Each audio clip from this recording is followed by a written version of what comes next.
Hi, Cicada Buzz here. I wanted to introduce you to something really exciting. I just discovered this new book about cicadas called Cicada Symphony. And this new book was written by Lisa Cobman, and it was also illustrated by Sydney Rutherford. So it's really exciting, and I just learned about this book, and I thought today we would do a read-along. Let's go. This story begins a long time ago, when some magical bugs put on a great show. It has been many years since they performed a concert so grand, their lives were transformed. Their secret to fame was to make a grand entrance and pass down their skills to 1 billion descendants. What kind of bug could acquire such fame? The cicadas, of course, and Brood X was their name. Their rise to stardom was not overnight. They practiced and practiced to get it just right. After 17 years of perfecting their act, the time finally came to make their comeback.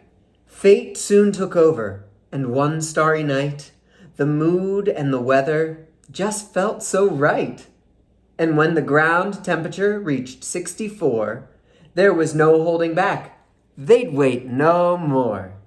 They crawled to the surface and tipped their mud caps with songs in their hearts and the shells on their backs. With no fans or bands or drums or guitars, they were bound and determined to reach for the stars. They climbed and could climb no more. Their bodies were stiff and their forelegs were sore. And when they at last stopped high off the ground, they had no time to worry about how they'd get down. As a curious sound came from their backs, their shells had stiffened and started to crack. They started to wiggle and jiggle and shake. Everything needed to make their shells break. But some clung to trees, where forever they'd cling. The rest burst from their shells and saw they had wings. The ones who stayed put would gradually die, but the ones who did not would eventually fly. Now up in the trees, they looked at each other. Their new skins had hardened and turned a black color. With destiny calling, they stretched out their wings, and in swarms of thousands, they started to sing.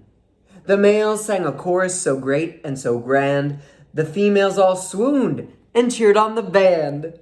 It was the very first day of the rest of their lives, and their mission began to find husbands and wives.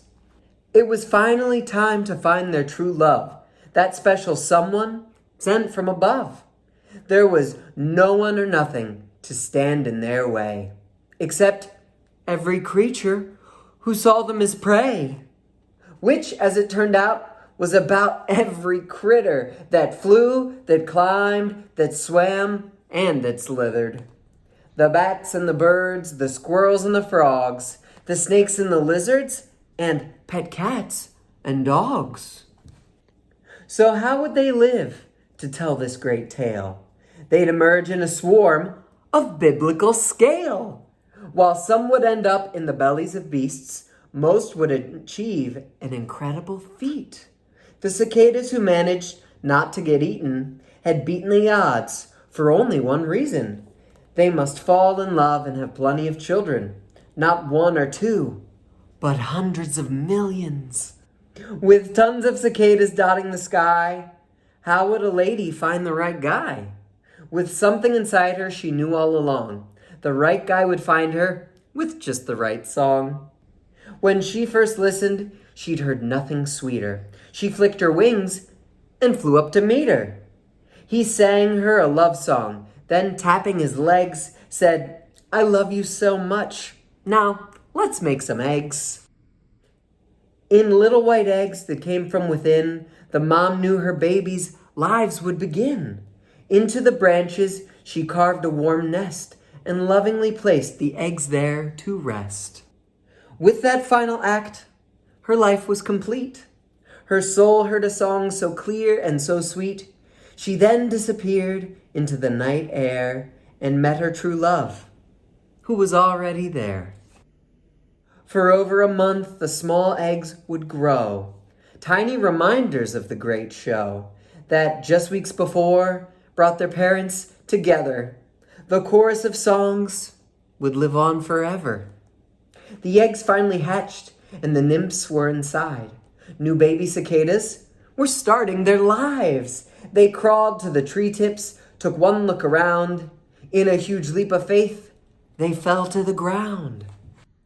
They burrowed and dug till they found the best spot to fill up on root juice and grow quite a lot. They'd tunnel, mature, and change 4 more times until the time comes to make their big climb. But how would cicadas know where to go when the time came to start the big show? Their parents just told them, "You'll know what to do when something magical happens to you." Your internal clocks will tell you it's time to come out of your holes and start a big climb. The skies will be filled with your heavenly song, and you'll know right away that's where you belong.